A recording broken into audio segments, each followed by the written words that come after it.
The trading post on Kepler 442b hummed with the usual chaos of a dozen species bartering, arguing, and haggling over goods from across the galaxy. Jack Martinez wiped the sweat from his brow, adjusting his worn jacket as he browsed through a stall selling salvaged tech components. Earth had only joined the galactic community 15 years ago, and humans were still considered newcomers, naive, weak, and easily exploited.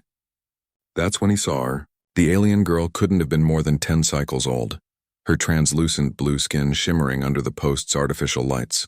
She belonged to the Leary species, known for their fragile constitutions and short lifespans. Her large, luminous eyes were fixed on a merchant, a hulking Graxian whose scales gleamed like polished obsidian. "Please," the girl begged, her voice trembling. She held out a collection of small objects, carved figurines, colorful spinning toys, and what looked like a handmade puzzle box. "These are all I have. Take them. I need credits for my mother's medicine." The Graxian merchant barely glanced at her offerings. "Worthless junk, child. These trinkets wouldn't buy you a single meal, let alone Leary medication." He waved a clawed hand dismissively. "Move along. You're blocking paying customers." Jack's jaw tightened. He'd seen this before, the strong preying on the desperate. It was the same throughout the galaxy, just dressed up in different colors and languages. The girl named Elif didn't move. Tears welled in her eyes as she clutched her toys tighter. "Please, sir. My mother only has days left. The doctor said without the treatment."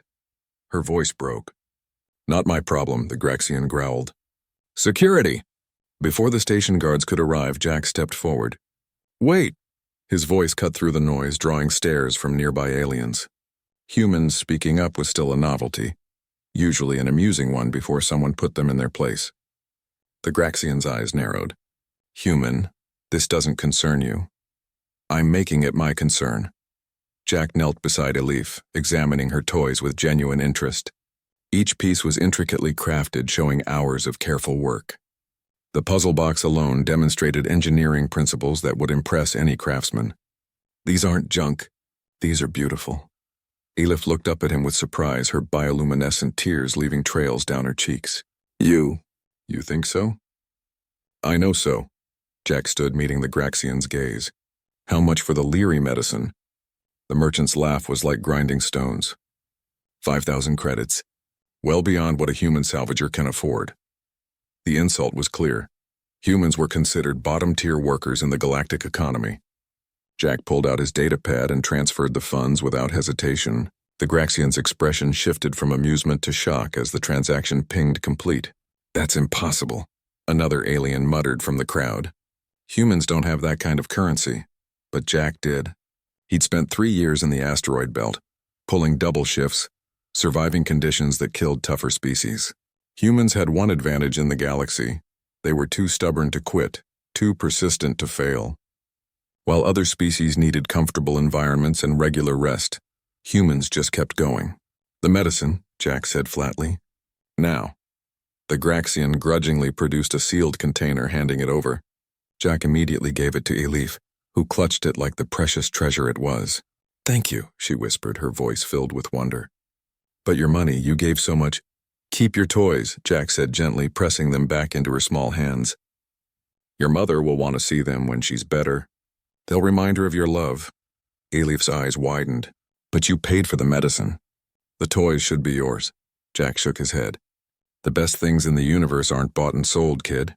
They're given freely. Now go. Take care of your mother." As Elif ran off, clutching both the medicine and her precious toys, the crowd remained silent. The Graxian merchant finally spoke, his tone curious rather than mocking. "Why? Your species struggles for every credit. You could have negotiated. You could have walked away." Jack turned to leave, then paused. "You want to know what makes humans different?" He looked back at the assembled aliens. "We've been the underdog before.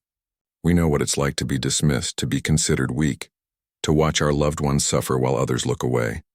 Maybe that's why we can't just walk past a child in need."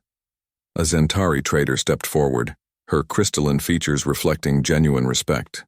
"The rumors are true, then. Humans are difficult to understand." "Maybe," Jack admitted. "Or maybe we're just what the galaxy needs. Someone who remembers that strength isn't just about power or credits.